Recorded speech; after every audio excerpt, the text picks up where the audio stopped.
আসসালামু আলাইকুম, সবাই কেমন আছেন? আসলে বাহিরে একটু কমই যাওয়া হয় আমার, এই জন্য হয়তো ডেলি ব্লগটা আমার দেওয়া হয় না। তবে ইনশাল্লাহ 4 দিন পর পর অথবা 7 দিন পর পর একটা করে লং ভিডিও ইনশাল্লাহ দিব।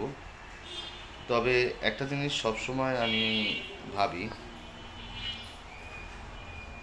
মানুষ মানুষকে এতটা হিংসা করতে পারে, মানুষ মানুষের এতটা ক্ষতি করতে পারে, আসলে ধারণার বাইরে। তো যাই হোক, আমি সবাইকে বলবো ভাই, মানুষকে ভালোবাসতে শিখুন এবং মানুষের ভালোবাসা নিতে শিখুন। কারণ এই দুনিয়াটা 2 দিনের, আজ আছেন কাল থাকবেন না। যদি আল্লাহ আপনাকে নিয়ে যায়, আল্লাহ আপনাকে নিয়ে যায়, আপনি হয়তো আজকের দিনটা আপনার জন্য কাঁদবে, কালকে আপনার পরিবার কাঁদবে, পরশুদিনকে আপনার আশেপাশের লোক বলবে ছেলেটা ভালো ছিল বা মেয়েটা ভালো ছিল বা লোকটা ভালো ছিল। এরপরে আর আপনাকে কেউ মনে রাখবেন, আস্তে আস্তে ভুলে যাবে। হ্যাঁ, পৃথিবীতে যদি কেউ মনে রাখে, সে হলো মা এবং বাবা। ওনারা মনে রাখবে, ওনারা আজীবন মনে রাখবে, কারণ ওনাদের সন্তান। আপনি বন্ধু বলেন, ভাই বলেন, আত্মীয় স্বজন বলেন, কেউ মনে রাখবে না। আর একটা জিনিস আমি মনে করি, যেটা 3 দিনের মাথায় যে আপনারা খাবারটা খাওয়ান, আমি মনে করি আসলে এটা উচিতই না। কারণ যাদেরকে খাওয়াইবেন, আয়েশা বলবে ভাই লবণ হয় নাই, হ্যাং হয় নাই, ত্যাং হয় নাই, তরকারিটা ভালো হয় নাই, গোছে জল কম, খাইতে পারি নাই। যাই খাওয়ান, মানুষকে সন্তুষ্ট করতে পারবেন না। তবে আমি মনে করি এই 3 দিনের মাথায় যে খাবারটা, আসলে আমরা খুশি হইয়া খাওয়াইতেছি, মানুষ মারা গেছে এই জন্য খুশিতে খাওয়াইতেছি, না মারা গেছে দুঃখে খাওয়াইতেছে, আসলে আমি বুঝি না। আমি মনে করি যদি এই খাওয়ানটা হলে খুশির খাওয়ান, আর খুশিতে কেউ কেউ খাওয়ায় না একটা মানুষ মারা গেলে। যেহেতু মারা গেছে তার মানে কষ্ট। যদি আল্লাহর কাছ থেকে কিছু পাইতে চান বা আল্লাহর ভালোবাসা পাইতে চান, তাইলে আমি মনে করি এই খাবারটা একটা এতিমখানায় দেওয়া উচিত।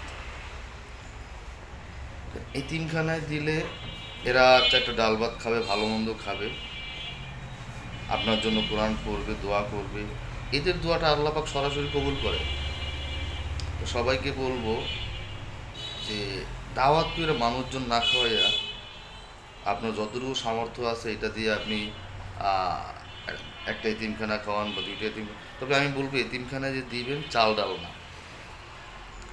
আপনি গরু করেন, মুরগি করেন, যা দিয়ে করেন, তেহারি করেন, বিরিয়ানি করেন, ডাল ভাত করেন, যাই করেন, আপনি সরাসরি পাকাইয়া তাদেরকে দিয়ে আসেন ড্যাক ভইরা, এবং নিজের হাতে খাওয়াই আসেন। কারণ অনেক এতিমখানায় আছে, দেখা যায় চাল ডাল আপনি দিলেন অথবা টাকা দিলেন, তারা এটা খাওয়াবে না। তবে এতিমখানা হয়তো ইতেই খরচ করবে, অথবা হইতে পারে ভাই, আমি জানি না। এতিমখানায় খরচ করতে পারে, আবার নাও করতে পারে, তারা তার অন্য ইতেও খরচ করতে পারে। তবে আমি মনে করি যদি আপনার খাওয়ানোর ইচ্ছা থাকে, তাহলে আম, ডেক ভুঁড়ে আপনি পাকাই নিয়ে খাওয়ান। কারণ এটা খাওয়াইলে ওরা খাইয়ে সাথে সাথে একটা দোয়া দেবে বা হাসিটা দিবে। আপনি দেখবেন বাচ্চা ছেলেদের যদি এমনি রাস্তার একটা বাচ্চা ছেলে খাওয়ান, বা বাইরে একটা বাচ্চা ছেলেরা আপনি নিয়ে কিছু টাকা দেন বা খাওয়ান, একটা রুটি কিনে দেন, দেখবেন ওদের মুখে যে হাসিটা, মাশাল্লাহ, 1,000 কোটি টাকা দিয়েও এই হাসিটা নিতে পারবেন না। তবে অনেক সময় দেখা যায়, আমরা দেখি ফেসবুকে অনেক ভাইরা এই রাস্তার মানবিক কাজগুলো করে, আলহামদুলিল্লাহ আমি অনেক খুশি। আমিও মাঝে মাঝে চিন্তা করি আমি এই ধরনের কাজ করব। তবে হ্যাঁ, ইনশাল্লাহ আমার অনেক ইচ্ছা আছে আমি এই ধরনের কাজ করব। তবে অবশ্যই যদি আপনারা দোয়া করেন, ভালোবাসা দেন, আমার এই চ্যানেলটা যদি একটু দাঁড়িয়ে যায়, তাহলে আমি এই কাজগুলো করব।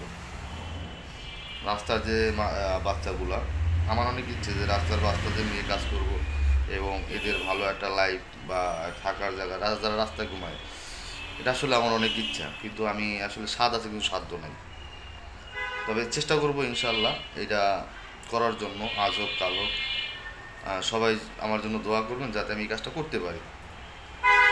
আর দ্বিতীয় কথা যেটা আমি আসলে বলতেই চাচ্ছি, আবার অনেকের খারাপও লাগতে পারে, এই যে মৃত বাড়িতে দাওয়াত করে যেসব লোক খাওয়ান,